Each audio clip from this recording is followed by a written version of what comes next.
เป็นกลุ่มศิลปินวัยหนุ่มที่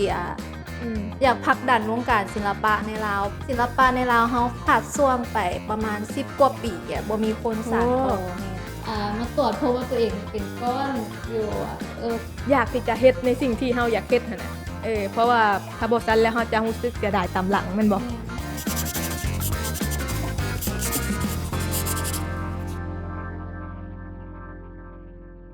ยินดีต้อนรับเข้าสู่รายการแมปจูยัวไม้ถือว่า EP นี้เนาะเป็น EP ทำอิฐเลยที่เอ็มจะบ่ได้เว้าคนเดียวอีกแล้วเพราะว่ามื้อนี้เนาะเฮามีแขกรับเชิญที่จะมาโอ้ลุมหรือว่ามาเว้าสวยเอ็มเนาะซึ่งว่าตอนนี้เนาะแขกรับเชิญก็มาฮอตเป็นที่เรียบร้อยแล้วเนาะยินดีต้อนรับแขกรับเชิญของเฮาในรายการแมปจูยัวไม้กับน้อยสบายดีเขาชื่อเวียงเพชรทองมะลิหรือว่าน้อยนิดก็ได้เจ้าน้อยนิดเป็นศิลปินโดยเขาเป็นเขินตัวเองศิลปินเขาเรียนสายอาร์ตแล้วก็ตอนนี้กำลังเฮ็ดงานเกี่ยวกับศิลปะแต้มรูปเป็นแนวป๊อปอาร์ตโดยผสมผสานเกี่ยวกับวิถีชีวิตผู้คนโดยเป็นประมาณนี้สไตล์ของเฮาก็คือจะไปในทางนั้นเลยมันบ่ออกสีสันสดใสโดยผสมผสานเป็นวิถีชีวิตพื้นเมืองลาวเข้าไปนำให้มันน่าสนใจขึ้นด้วยคือเอ็มเนาะเคยได้เห็นผลงานของน้อยในหลายอันหั่นน่ะน้อยจะแต้มเป็นสไตล์แบบแนวสีสันแล้วก็ออกแนวแบบอย่าออกพาสเทลเลยหั่นน่ะโดยและอยากรู้ว่าเป็นหยังน้อยคือเลือกแบบตัวนี้มันเป็นสไตล์ของเฮาอ่ะนะเป็นจุดเด่นของเฮาไปเลยเป็นหยังคือแบบเลือกเอาตัวนี้มาเป็นแบบจุดเด่นของเฮาเลยแรกๆเขาก็แต้มเหมือนคือกับ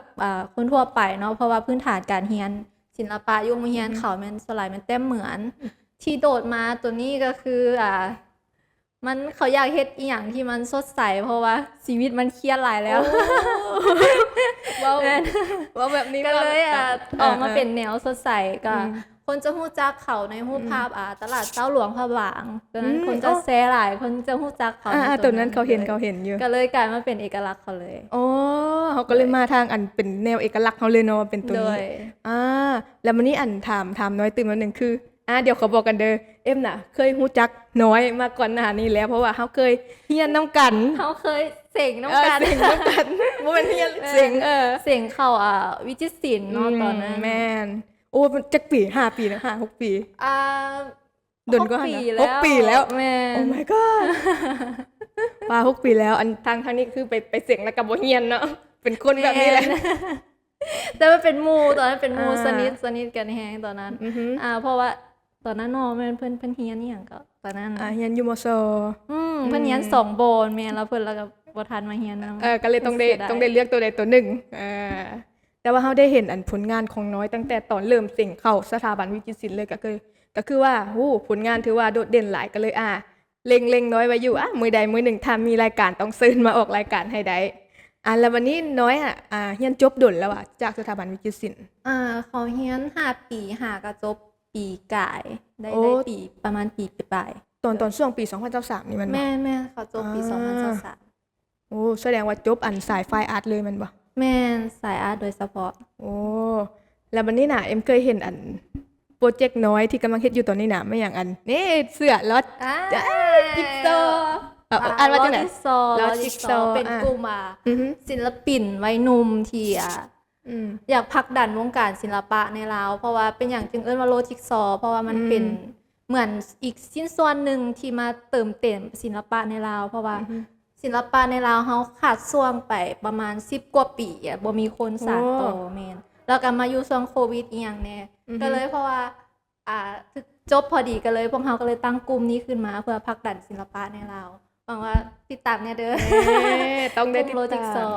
ต้องได้ติดตามศิลปินลาวนะเพราะว่าในกลุ่มนั้นมีศิลปินที่แบบมีผลงานเด่นหลายๆคนเลยมันบ่แม่นเพราะว่าหากจัดแสดงล่าสุดปิดไปที่ iCat Gallery เป็นกะหัวข้อการอยู่ร่วมกันซะถือว่าผลงานหลากหลายแฮงเนาะแล้ววันนี้เอ็มอยากถามเนาะคือน้อยน่ะคือเอ็มเคยเห็นน้อยเดินแบบนำนั่นน่ะแม่นเป็นนางแบบนำมันว่านี่แสดงว่าลองเล่าเบิ่งดูว่าเป็นมาแล้วใดเป็นหยังเขาคือได้ไปเป็นนางแบบแล้วแถมเขายังเป็นศิลปินนำสินะลองเล่าให้ฟังที่จริงเขาเป็นคนที่ ขี้อายแฮง อ๋อแม่นน่ะ แม่แล้วก็บ่มั่นใจในตัวเองเลย แต่แบบมันมีคนพวงเขาว่าสูงฉันก็ ลองเบิ่งสิ เรา ว่า ไม่เป็นนางแบบแม่นที่จริงเอ้ยที่เราเป็นดีไซเนอร์อยู่แล้วแคนดี้เนาะเราก็แนะนำให้ไปช่วงตอนนั้นปี2เราแนะนำให้ไปดุนแล้วแต่ว่าเขาว่ากล้าก็เลยไปลองไปจอบ ก็เลยได้เริ่มจากจุดนั้น โดย ก็คือมีรุ่นเอื้อยที่เพิ่นเห็นแววเฮาแล้วก็ทับทามเฮาไปเอ้ยเลิศตอนนี้ยังรับอยู่งานถ่ายแบบหยังหรือว่าเฮาลุยเฉพาะแบบงานศิลปะอย่างเดียวเลย ช่วงปีที่แล้วนี่เขาจะลุยศิลปะเป็นส่วนหลายเพราะอยากโฟกัสกับอันนี้แฮงเจ้าปีนี้ก็ได้เด้อ นะถ้ามีออฟเฟอร์มาเฮาก็ยินดีมันบ่ โดย เลิศเอ็มเห็นน้อยเว้าเมื่อกี้นี้เนาะว่าน้อยนั้นตะกี้บ่มั่นใจสิว่า โดย แล้วบัดนี้เฮาจะเฮ็ดจังได๋ซะให้เฮามั่นใจขึ้นมาได้หั่นน่ะจากตะกี้จนมาฮอดมื้อนี้หั่นน่ะเอ็มเชื่อว่าน้อยก็ต้องแบบมั่นใจขึ้นมาในระดับหนึ่งแล้วมันบ่ แม่น แล้วเฮาจะน้อยเฮ็ดจังได๋ มันมีจุดพีคอยู่ช่วงเขาเรียนปี4ตอนนั้นเฮ็ดเวียกหนักแล้วก็รักษาสุขภาพบ่ค่อยดีนะมาตรวจพบว่าตัวเองเป็นก้อนอยู่ก็รู้สึกยากว่าสิเป็นมะเร็งบ่ว่าสินะเพราะว่ามีพี่น้องหั่นเราเป็นมะเร็งอยู่เป็นมะเร็งเต้านมก็รู้สึกทั้งยากแล้วก็50-50ว่าตัวเองสิเป็นบ่ก็เลยไปกวดไปผ่าตัดหยังสินะรู้สึกเหมือนว่าตัวเองจะตายตอนนั้นจินตนาการไปแล้วเหมือนรู้สึกว่าตัวเองกำลังจะตายแล้ว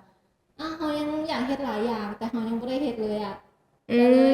ไปผ่าตัดแล้วก็เอาก้อนเนื้อไปกวดโชคดีที่บ่ได้เป็นก็เลยอยากเฮ็ดหยังก็เฮ็ดเลยตอนนั้นก็อยากลองสักลาย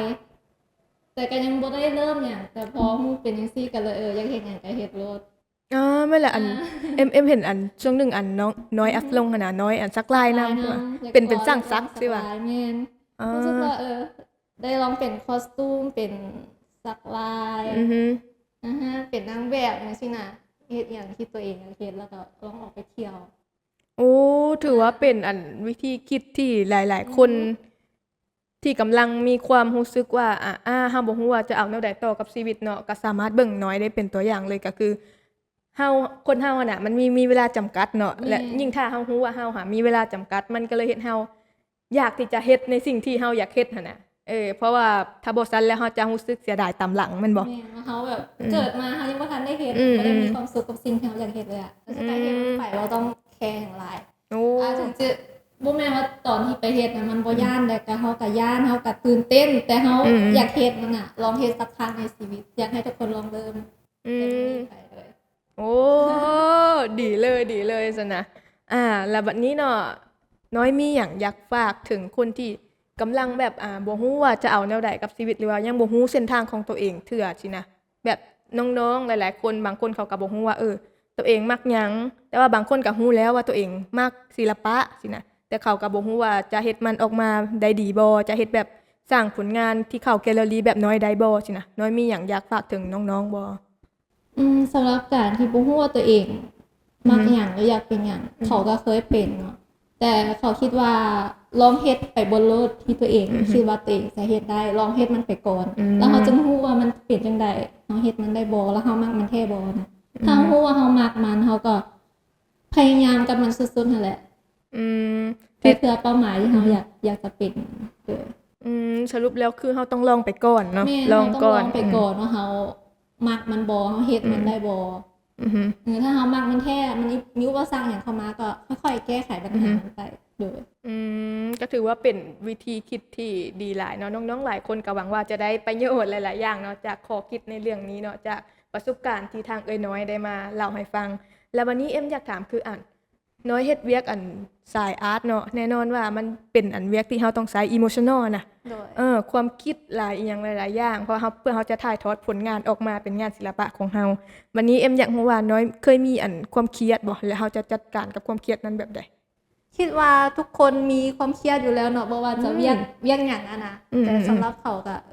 มันต้องได้ใช้ความคิดหลายในการที่จะคิดผลงานและเฮ็ดงานศิลปะตัวใดตัวหนึ่งออกมาเขาก็จัดการจังได๋ว่าคันเครียดแฮงเขาก็สลายมักออกกำลังกายเวลางานเฮาออกนะอารมณ์มันจะดีขึ้นแล้วค่อยกลับมาเฮ็ดงาน อันนี้วิธีการแก้ความเครียดของหลายๆคนก็บ่คือกันเนาะเฮาจะมาฟิกตายตัวบ่ได้ว่าแต่ละคนต้องมาเฮ็ดคือเฮาสินะบางคนก็อาจจะเครียดก็กินเบียร์สินะมันก็แล้วแต่รูทาง แล้วแต่วิธีของแต่ละคนแต่ถ้าไปบางคนอาจจะอ่านนิยาย ถ้าไปใครเครียดๆก็มาอ่านนิยายของเอ็มก็ได้เนาะไปก็มาเฮ็ดเวียกก่อนอุ้ยขายเก่งโอเคแสดงว่าเวลาน้อยเครียดๆเนาะน้อยจะไปออกกำลังกายเป็นส่วนใหญ่ออกกำลังกายแล้วก็อาจจะอยู่บ้านเล่นกับแมวให้มันผ่อนคลายแล้วค่อยมาเอ็มเห็นน้อยเลี้ยงแมวนำแม่นบ่แม่เลี้ยงแมวส่งด้วยทาสแมวเนาะแสดงว่าตอนนี้เลี้ยงจักตัวแล้วตัวเดียวพอเลี้ยงตัวเดียวพอส้มตัวเดียวพอเลี้ยงแมวส้มตัวนึงบัดนี้เนาะหลายๆคนเนาะที่เห็นตั้งแต่เฮาเริ่มรายการมาจนฮอดตอนนี้แล้วก็ได้เห็นรูปผลงานแล้วก็เห็นเจ้าของผลงานก็คือน้อยนิดเนาะบัดนี้ผู้บ่าวหลายๆคนเนาะก็อาจจะสงสัยว่าตอนนี้โสดบ่หรือว่าจังใดหรือว่ามีแฟนแล้วเนาะให้น้อยบอกได้บ่ตัวนี้บอกได้ตัวนี้เขาโสดมาหลายปีแฮง7 ปีรู้สึกว่าการโสดมันเป็นเรื่องปกติสำหรับเขาแต่ถ้าคนลมหรือคนคุยนี่รู้สึกว่าเริ่มรู้สึกแปลกๆมันแสดงว่าเฮายังบ่สิ้นว่าหรือจังได๋หรือเฮาคุ้นกับการโสดแล้วแหละคุ้นกับการอยู่คนเดียวรักตัวเองไงสินะแล้วเวลาคันเจอคนที่เฮามักแล้วมันจะแบบเราต้องมาคิดว่าเจ้ารู้สึกจังได๋กับเฮาเครียดอย่างสินะมันจะเห็นเฮามีความเครียดตื่มจากที่เฮาเครียดจากเรื่องเวียกอยู่แล้วจ้ะบางเทื่ออารมณ์มันบ่ได้ดังใจเอาจังล่ะว่าจิบได้นะจิบได้นะแต่ก็จิบได้เนาะเปิดโอกาสจิบได้เปิดโอกาสโดยใครสนใจก็เดี๋ยวเปิดวาร์ปให้เนาะก็ไปติดตามผลงานก่อนอย่าเผาจู่โจมเข้าไปตรงๆติดตามผลงานก่อนแม่นบ่แม่โอเคตอนนี้เขายังมีงานวางแสดงอยู่สถานทูต EU โดยตอนนี้วางแสดงอยู่สถานทูต EU เลยว่ะโดยยังวางอยู่หั่น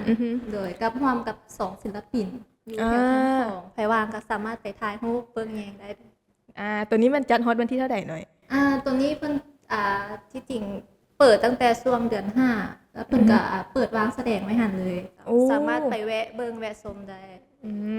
ถ้าหากว่าไผอยากไปเบิ่งผลงานเนาะที่ว่าทางศิลปินท่านนี้เนาะเพิ่นได้ถ่ายทอดผลงานดีๆที่มัน impact ออกมาต่อกับผู้คนเนาะอยากรู้ว่าผลงานเพิ่นเป็นจังได๋ก็สามารถไปเบิ่งได้อยู่ที่